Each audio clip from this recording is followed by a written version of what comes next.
আসসালামু আলাইকুম। HSC 24 batch, কেমন আছো তোমরা সবাই? ইতিমধ্যেই তোমরা নিশ্চয়ই তোমাদের অ্যাডমিশন প্রিপারেশন শুরু করে দিয়েছো। তোমাদের মেডিকেল এক্সাম ডেট এবং বেশ কিছু ভার্সিটি এক্সাম ডেটও কিন্তু দিয়ে দিয়েছে। তোমাদের হাতে এখনো যথেষ্ট টাইম আছে। আজকে থেকেও যদি কেউ শূন্য থেকে প্রিপারেশন নেওয়া শুরু করো, তাহলেও কিন্তু চান্স পাওয়া সম্ভব। কিন্তু শুধু কি পড়াশোনা করলেই হবে? না, পড়াশোনা করতে হবে তোমাকে স্মার্টলি। যে কোনো মেডিকেল এবং ভার্সিটিতে চান্স পেতে হলে তোমাকে যেসব বিষয় ফলো করতে হবে এবং যেসব বিষয় এড়িয়ে চলতে হবে, আজকের ভিডিওতে মূলত সেসব বিষয় নিয়েই আলোচনা করব। চলো শুরু করা যাক। প্রথমেই তোমাদেরকে বলতে চাই, একটা মানুষ তখনই সফল হতে পারে যখন তার মধ্যে নিয়ত, চেষ্টা এবং দোয়া, এই তিনটি বিষয়ের সমন্বয় থাকে। এতদিনে তোমরা নিশ্চয়ই একটি কোচিং এ ভর্তি হয়ে গিয়েছো। এখন তোমার মধ্যে যেটা প্রয়োজন সেটা হচ্ছে সিরিয়াসনেস এবং পড়াশোনায় রেগুলার থাকা। অর্থাৎ তোমাকে পড়াশোনায় রেগুলারিটি মেনটেন করতে হবে। আমাদের আশেপাশে এরকম অনেক স্টুডেন্ট আছে যারা 2 দিন খুব ভালো করে পড়াশোনা করে, কিন্তু পরে বেশ কিছুদিন আর কোনো পড়াশোনাই করে না। আবার পরে একদিন অনেক ভালো করে পড়াশোনা করে, আরো 2 দিন কোনো কিছুই পড়াশোনা করে না। এভাবে পড়াশোনা করলে কিন্তু চলবে না। তোমাকে তোমার লক্ষ্যে পৌঁছাতে হলে তোমার পড়াশোনায় রেগুলার থাকতে হবে। তারপর আমি যে বিষয়টি নিয়ে আলোচনা করব সেটি হচ্ছে প্রতিদিনের পড়া প্রতিদিন কমপ্লিট করা। এটি কিন্তু অনেক গুরুত্বপূর্ণ একটি বিষয়। তোমরা যেই কোচিং এ ভর্তি হয়েছো সেই কোচিং থেকে হয়তো তোমাদেরকে একটি ক্লাস রুটিন দিয়ে দিয়েছে। তুমি এখন সেই রুটিন অনুযায়ী পড়াশোনা করো কিংবা নিজে রুটিন করে পড়াশোনা করো। তুমি যেভাবেই পড়াশোনা করো না কেন, প্রতিদিন একটি টার্গেট ফিক্সড করো।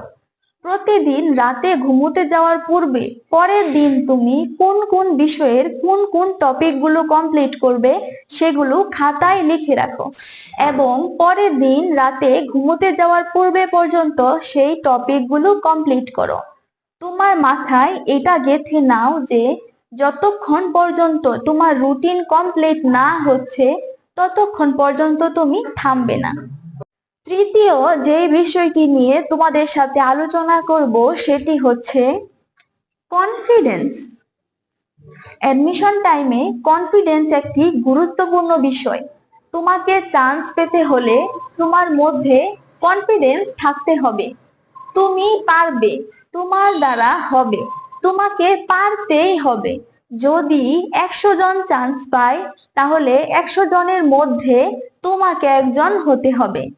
অ্যাডমিশন টাইমে হতাশা আসাটাও কিন্তু স্বাভাবিক, কিন্তু এই হতাশাকে এড়িয়ে চলতে হবে। তোমাকে তোমার কনফিডেন্স বাড়াতে হলে বেশি বেশি এক্সাম দিতে হবে। এক্সামে কোথায় কোথায় ভুল হচ্ছে সেগুলো তখনই শিখে নাও, প্রয়োজনে খাতায় নোট করে রাখো। অ্যাডমিশন টাইম এরকম একটা টাইম, এই টাইমে তোমার পড়াশোনা ব্যতীত অন্য সবকিছু করতে অনেক বেশি ভালো লাগবে। তোমার বেশি বেশি ফোন চাপতে ইচ্ছে করবে, বেশি ঘুমাতে ইচ্ছে করবে, কোথাও ঘুরতে যেতে ইচ্ছে করবে। তোমাকে এগুলো এড়িয়ে চলতে হবে। তোমাকে তোমার মনের বিরুদ্ধে কাজ করতে হবে। যারা মূলত তাদের মনের বিরুদ্ধে কাজ করতে পারবে অ্যাডমিশনে, তারাই মূলত চান্স পাবে। এখন আসি, প্রতিদিন কয় ঘন্টা পড়াশোনা করা উচিত?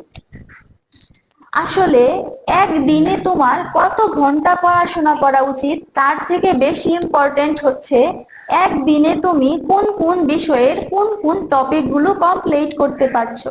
অর্থাৎ একদিনে তুমি কতটুকু পড়াশোনা করতে পারছো। ধরো একজনের একটি চ্যাপ্টার কমপ্লিট করতে 2 ঘন্টা সময় লাগে, কিন্তু অপরজনের সেম চ্যাপ্টারটি কমপ্লিট করতে 4 ঘন্টা সময় লাগে। তাহলে কিন্তু দুইজনের পড়াশোনার টাইম সেম না। তারপরেও যদি কেউ আমাকে জিজ্ঞেস করো অ্যাডমিশন টাইমে প্রতিদিন কয় ঘন্টা পড়াশোনা করা উচিত, তাহলে আমি বলবো তোমাকে সর্বনিম্ন 10 থেকে 12 ঘন্টা নিয়মিত পড়াশোনা করা উচিত। এখন যদি কেউ আমাকে এক কথায় জিজ্ঞেস করো যে আমি কোথাও চান্স পাবো কিভাবে, তাহলে আমি বলবো তোমার পড়াশোনা পড়াশোনা এবং পড়াশোনা করা উচিত।